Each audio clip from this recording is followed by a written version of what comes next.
Avant un spectacle, les acteurs et les actrices participent à de nombreuses répétitions afin de tout bien préparer.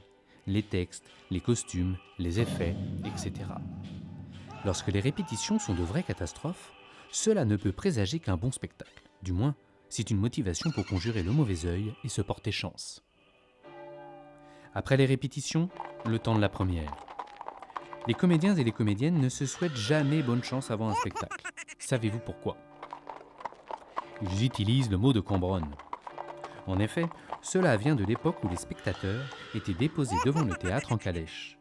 Les chevaux, en attendant, faisaient leurs affaires, puis repartaient. Plus il y avait de déjections, plus il y avait de public, et donc un vrai succès pour la pièce. Une fois le public installé en salle, le spectacle peut commencer. Pourquoi ces coups avant le spectacle ?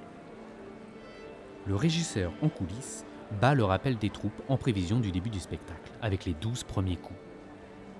Les techniciens, quant à eux, répondent tour à tour pour dire qu'ils sont à leur poste.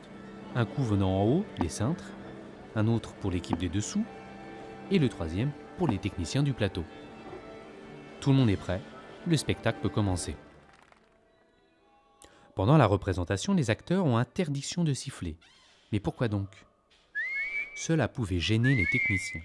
En effet, afin de communiquer entre eux, avant l'arrivée de tous les moyens de communication modernes, les machinistes, pour leurs manœuvres de décor, utilisaient des sifflements codés entre eux. Un sifflement en plus, et cela pouvait perturber leurs échanges. La pièce est finie, bravo, quel succès !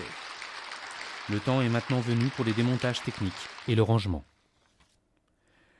Tout est fini pour ce soir. Le public et les acteurs sont partis et les techniciens sont les derniers à ranger et plongent le théâtre dans le noir. Dans le noir ? Pas tout à fait. Seule une lumière reste présente sur scène, la servante. Vous connaissez son rôle ? Faire peur aux fantômes du théâtre pour éloigner les mauvais esprits.